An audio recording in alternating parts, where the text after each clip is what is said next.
Good evening दोस्तों, आज हम फिर एक नए टॉपिक पे डिस्कस करने वाले हैं और बहुत ही अच्छा टॉपिक है जिसमें ये चीज़ हम सभी फेस करते हैं और लेकिन हम सबके लिए इसका मतलब अलग अलग होता है। अलग अलग किताबों में भी आपको अलग अलग मिलेंगे, लेकिन मैं इसका आज अपना व्यक्तिगत अनुभव आपके बीच साझा करना चाहूँगा और टॉपिक है N objection is a not a rejection. आप फिर से मैं रिपीट करूंगा, N objection is a not a rejection. मतलब आज हम ऑब्जेक्शन और रिजेक्शन पे डिस्कस करने वाले हैं। तो रिजेक्शन से तो हम सभी फेस किए हुए होते हैं। रिजेक्शन हम सभी प्राय फेस करते रहते हैं क्योंकि ये होता ही रहता है हमारे साथ। कभी हमको पता नहीं चलता है कि हमारे साथ कहीं रिजेक्शन हुआ है और लेकिन होते रहता है। ऐसा कोई व्यक्ति नहीं है जिनके पास आज तक रिजेक्शन ना होगा। लेकिन हाँ, ऑब्जेक्शन से हम थोड़ा सा दूर रहते हैं। ये जरूरी नहीं है कि हमारे पास ऑब्जेक्शन हो। ऑब्जेक्शन सबके साथ नहीं होता है, लेकिन रिजेक्शन सबके साथ होता है। तो आप इसके डिफाइन ये भी कर सकते हो कि ऑब्जेक्शन जो है ना रिजेक्शन के अंदर आता है, लेकिन रिजेक्शन जो है ऑब्जेक्शन के अंदर नहीं आता। इज इट मतलब objection is not a rejection. Objection जहाँ हो रहा है वहाँ पर जरूरी नहीं है कि रिजेक्शन हो, लेकिन जहाँ रिजेक्शन हुआ मतलब वहाँ ऑब्जेक्शन होना तय है। इस चीज़ को आप समझ लीजिएगा। दोनों के अलग अलग पहलू है। मतलब रिजेक्शन के अंदर ऑब्जेक्शन आता है, ऑब्जेक्शन के अंदर रिजेक्शन नहीं आता। Rejection is the final destination, objection is the primary. चीज़ को समझिएगा। अब इसका उदाहरण आज हमको इसकी ज़रूरत क्यों पड़ी, क्योंकि देखो कोशिश करिएगा आपको रिजेक्शन हो तो अच्छी है, लेकिन ऑब्जेक्शन आपको नहीं होना चाहिए हमेशा। जैसे मैंने बोला कि रिजेक्शन सबके साथ होता है, लेकिन ऑब्जेक्शन सबके साथ नहीं होता है। कोशिश करिएगा आपका रिजेक्शन हो ठीक है, ऑब्जेक्शन नहीं होना चाहिए। और रिजेक्शन भी होता है तो ऐसा नहीं है कि वो गलत है। हमको उसको डट कर सामना करना है कि हमारी ऑब्जेक्शन हमें क्यों हो रही है। हमको उस पर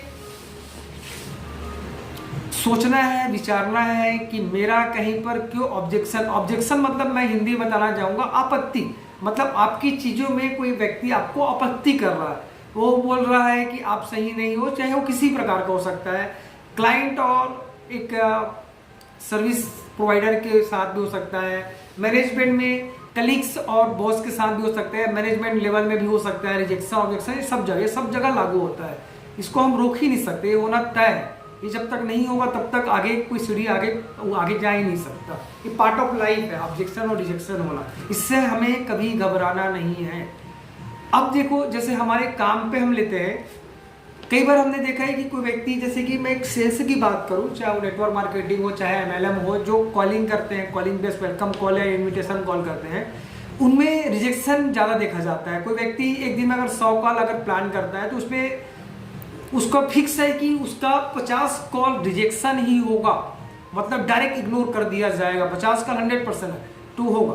तो इससे कुछ लोग क्या होता है, मतलब थोड़ा हताश हो जाते हैं, यार मुझे लगातार रिजेक्शन मिल रहा है कि मेरा प्रोडक्ट सही नहीं है, कि मेरा ये सही नहीं है, कि टाइम सही नहीं है। मतलब तरह तरह की विचारधाराएं अपने अंदर वो लाना प्रारंभ कर देता है। तो ऐसा नहीं है। इसको आपको देखो, ये हमारा काम है, हमें रिजेक्शन तो मिलना है, तो हमें अपना पहले माइंडसेट को ऐसे ही तय करना पड़ेगा कि मुझे आज रिजेक्शन होने वाला है।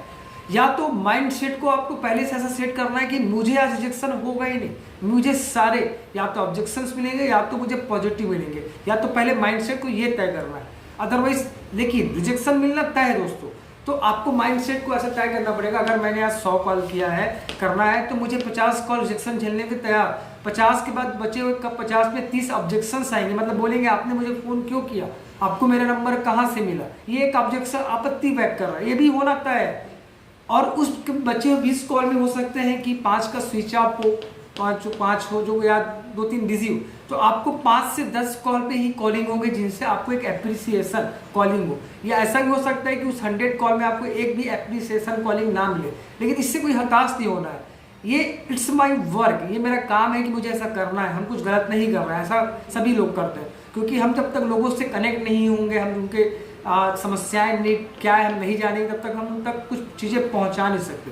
और हमारे पास एक बेहतर सर्विसेज है और हम सभी बहुत अच्छा काम कर रहे हैं और आप भी सबसे बहुत अच्छा काम कर रहे हैं। कोशिश करिएगा, कभी भी आपको रुकना नहीं है, धीरे चलिए, थोड़ा आराम कर लीजिए, लेकिन फिर आगे चलना है, ऐसा हमको विचार करके रखना है। अपना काम जरूरी नहीं है कि हमारे पास हमारे साथ टीम में काफ़ी सारे लोग हैं, अगर 2 भी व्यक्ति है तो बस आपको अपनी बात पहुंचाने के लिए काफ़ी होता है। मतलब हमेशा आपको अपने साथ एक पार्टनर रखना बहुत अनिवार्य है, ताकि आप आपस में कम्युनिकेशन कर सको। तो दोस्तों मैं फिर से बोलूँगा कि रुकना नहीं है, और जैसे मैं हमेशा की तरह बोलता हूँ, हमेशा खुश रहिएगा, माफ़ करिएगा, बर्दाश्त करिएगा। Thank you very much.